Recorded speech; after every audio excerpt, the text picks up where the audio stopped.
Hey guys, welcome back. This is Bernard from the BTNHD, and today we're going to be doing a little bit of benchmarking, and we're going to be benchmarking the Lenovo Ideapad 710S. Not too long ago, I did a hands-on review for you guys as well as gaming and an unboxing. So it's time to get technical and see how well this guy runs in performance.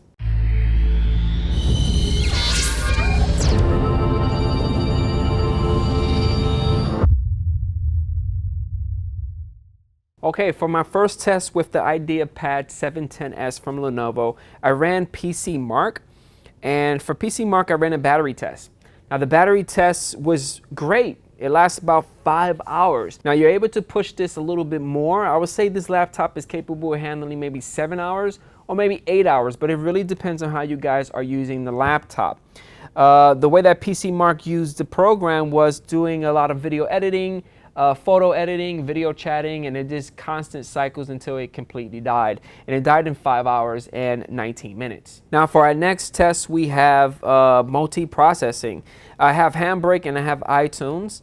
And with iTunes, I have about 10 songs that I'm going to convert into an AAC version. And for Handbrake, I have a 4K file that I'm going to be converting into an MKV file. So let's go to Source and let's go to Single File. Let's go to my desktop. I have a 4K folder. I'm going to right click this file and go to Properties because I want to show you guys that this is 4K. Let's go into Details. And as you can see, it's 3840 by 2160 with 29 frames per second. So we're going to select that, open that up. Great. So we're going to change the container to an NKV file. And we're going to go tell it to drop it inside the desktop. And let's go to YouTube. BTNHD Final. That's the name. Awesome. And for the video, I'm going to leave it as the H.264, but the frames per second, I'm going to switch it to 24. And let's go into our iTunes. I'm going to do a Control-A to select everything. I'm going to start my little timer up so I can get that up and ready for you guys. Awesome. And we're going to go to File. We want to go to Convert, and we want to create AAC versions. Again, these are 10. We're going to start our rendering, and we are going to start. Okay, so it looks like converting 10 MP3 files to AAC version within iTunes, as well as converting a 4K MP4 file to an NKV file. It took about 7 minutes and 11 seconds, which is not that bad. Again, this laptop is running an i5 processor. And I want to show you guys real quick. Let's minimize all this because I want to show you guys what this laptop has. So the CPU that is running right now is an i5 processor. As you guys can see, i5 processor, okay? Okay, for our next test is image processing, and I like to use Photoshop. And within Photoshop, I have a bunch of images that I took with my iPhone 6 Plus. So I'm going to take you guys to the desktop, and let's go to Desktop and Images. And these are the images right here. I have about 16 images, so I'm going to do a Control-A, and I'm going to convert it to 32 images. And each image is about 2.18 to 3 megabytes in size. So all these 32 images, we're going to go inside Photoshop, and we are going to do a script, image processor, and within image processor, we're going to select that folder within our desktop, images right here. I'm going to press OK. Keep it in the same location. We're going to be converting into JPEG, but we're going to raise it up to 12. And I love to run an action, and my action that I like to run is quadrant colors. That's the one I like to do for all my videos for you guys. And I have my timer right here, and we're going to run it and start. All right, guys, it looks like converting all 32 images into a quadrant color using Photoshop as a run action, a command, took about 1 minute and 48 seconds, closer to 2 minutes. That is extremely awesome. So let's go inside our desktop, and let's go inside Images and JPEG, and here it goes. Our quadrant colors. Awesome.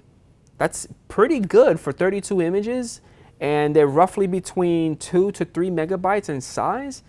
That's awesome. All right, guys, so our next test is video rendering. Now, for me, I love to have a strong, powerful laptop that's capable of handling these videos that I do for you guys on the fly. So we're going to test it out using Adobe Premiere Pro. We're going to double click on here. We're going to go into our desktop and go to 4K video.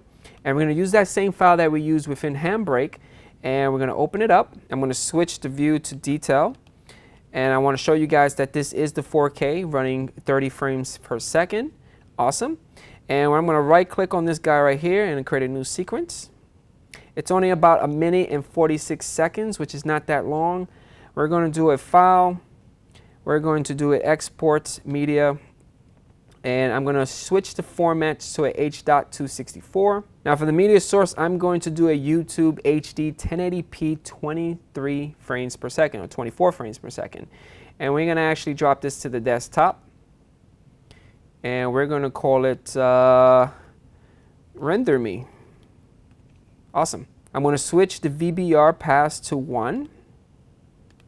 And we are going to actually have our timer right here. Great.